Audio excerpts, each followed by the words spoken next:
In this video, we're going to look at the link between the menopause and tendonitis. Why is it that women in the perimenopause or beyond are more prone to getting tendonitis? What are the best treatments during this period? And how can you actually prevent it or stop it from coming back? For those of you who don't know me, my name is Maryke.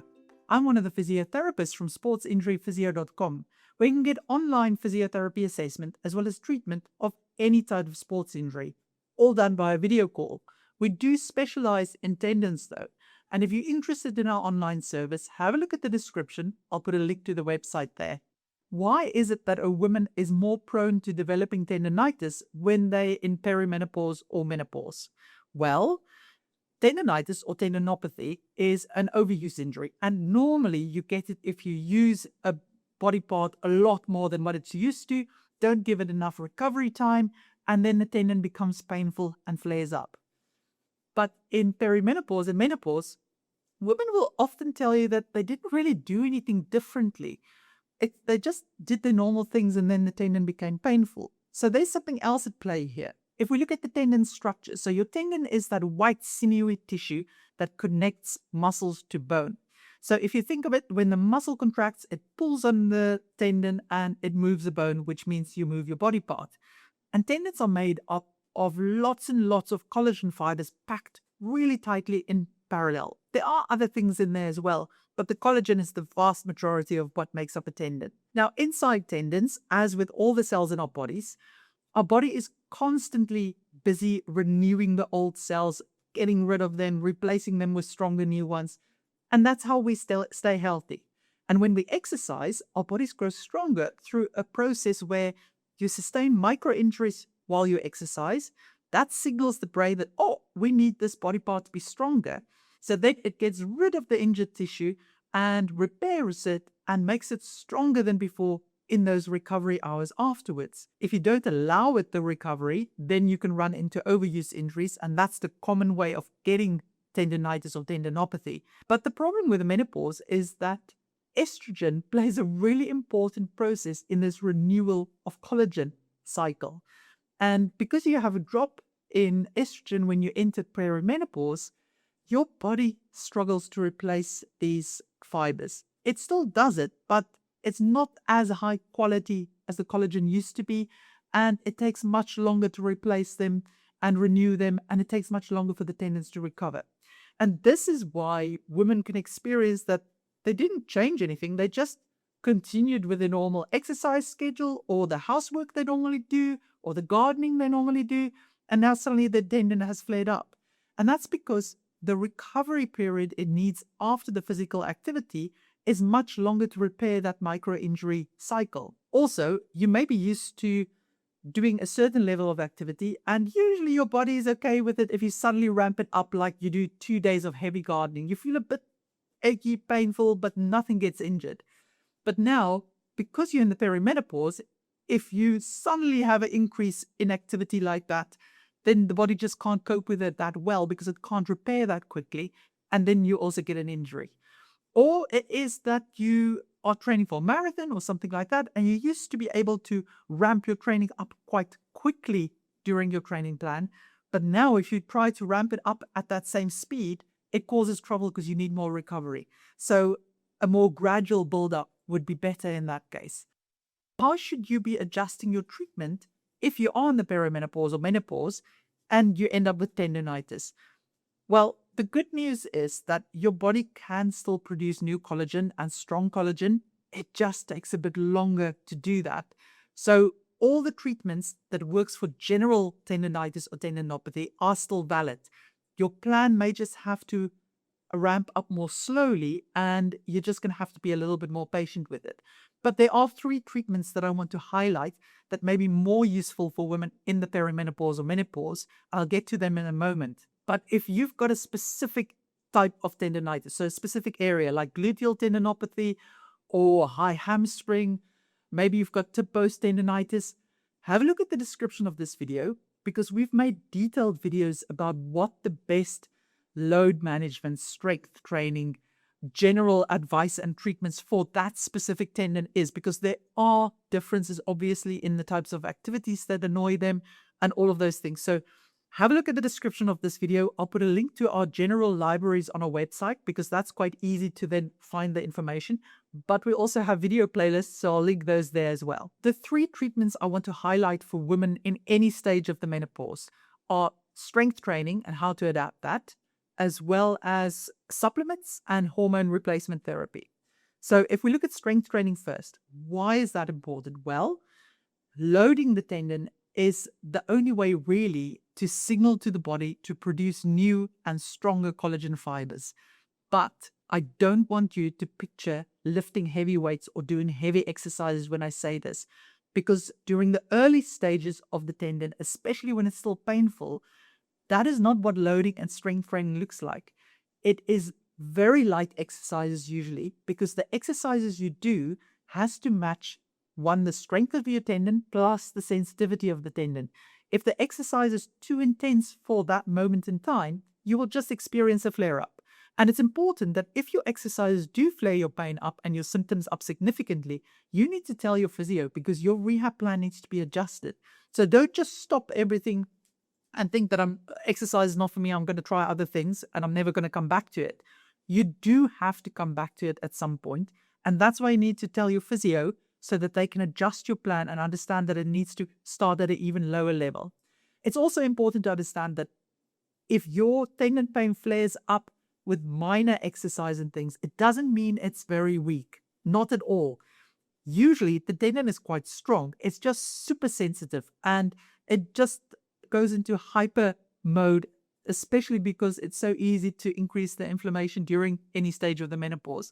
So don't be worried if you can do very little at the start. That's absolutely normal, and it's part of the load management we teach our patients. So as a standard part of what we teach our online patients is to understand what level of discomfort means that they're training in the right level, because there is a certain amount of discomfort that is absolutely fine and expected. You can't expect to be pain-free when you start with activities. It's the activities that will actually get you to the pain-free stage.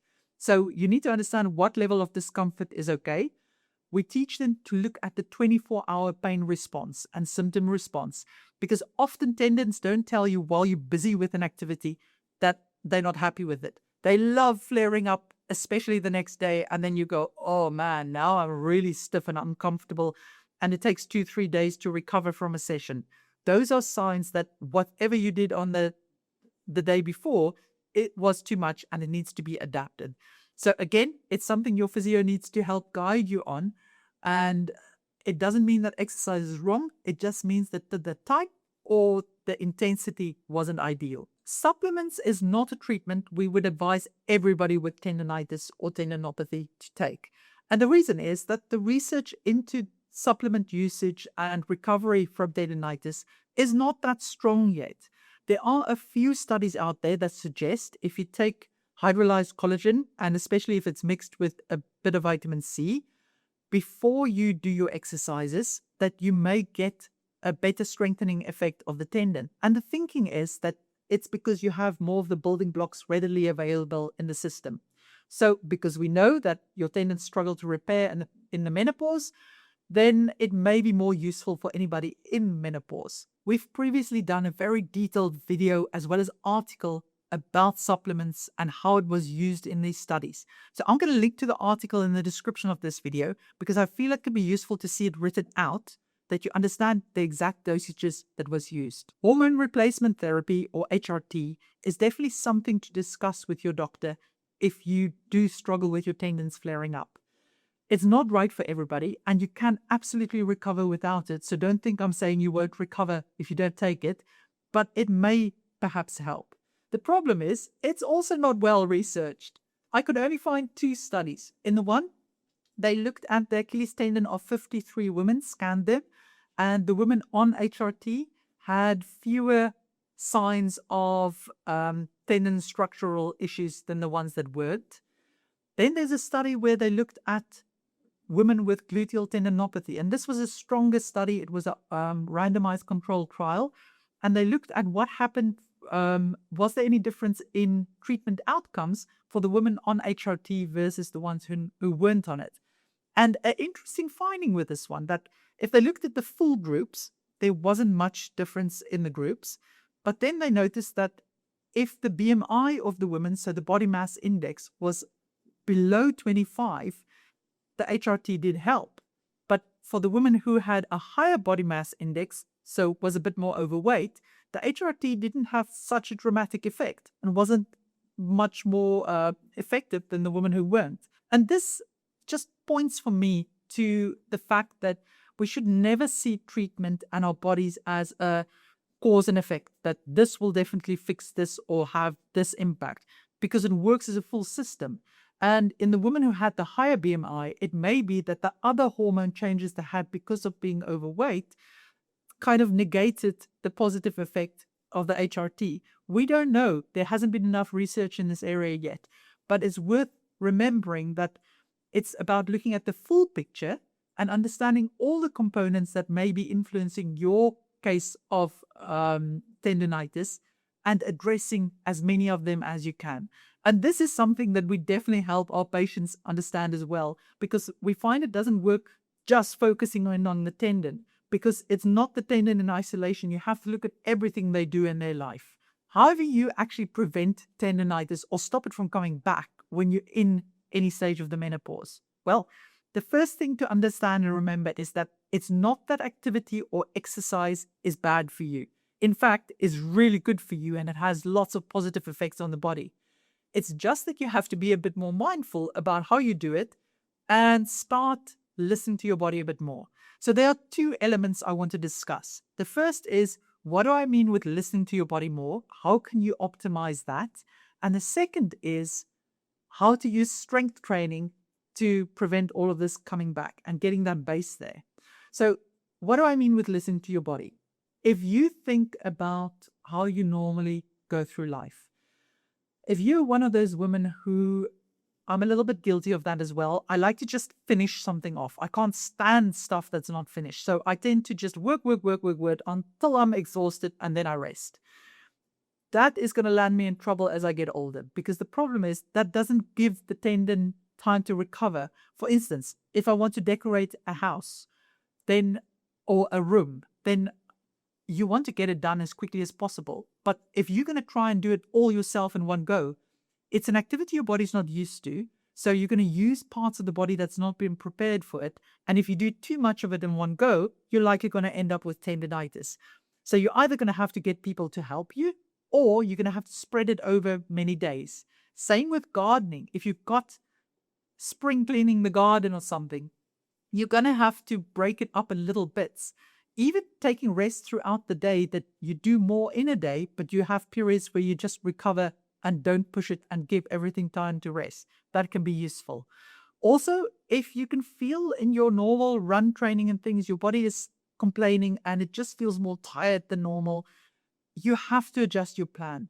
If you're going to stick stubbornly to your plan because your plan says this, you're going to end up with an injury. So you're going to have to just take more notice of things. And if you do end up with a flare-up, just try to learn from it. Look back at what warning signs were there. How could you perhaps have done it differently? My second piece of advice is really make sure that you build a good base level of strength and activity that your body is used to.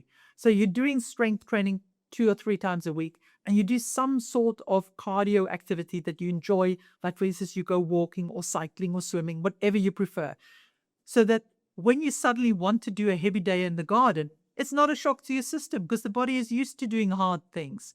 And you just exchange your strength training session that week for your gardening session. So you're not getting a sudden spike in activity. Your activity is actually staying at the same level because you're just replacing one hard day with a different hard day. So that is the best way that you can make sure that you're not excluded from things and have to say, oh, I can't go on this hike because I'll get tendonitis. Because you're used to doing long walks or hilly walks, or you're used to doing strength training. So if you're somebody who really loves being active, make sure you keep up your strength training throughout the year, as well as your other activities at a specific level. And when you find that your socialized is ramping activities up, ramp your sports activities down a bit so that you just keep bumping up and down at that level. Of course, you can build it up slowly over time, but there's no need to if you're at the ideal level where you want to be. It's worth mentioning that obviously I focused mostly on the physical elements involved with tendonitis or tendinopathy because I'm a physiotherapist. But always remember that other elements like sleep, nutrition, stress, all impact the body and tendonitis specifically. So it's worth addressing those factors if you feel they may be part of all of this. Brilliant. Hope you found that useful. If you've got any questions, just ask them in the comments. And also, if you have any tips to share for tendonitis during this phase, please also add that in the comments that we can hear from people who's gone through this. And if you need more help with your injury, you're welcome to consult one of the team via video call. The link to the website is in the description of this video. Take care.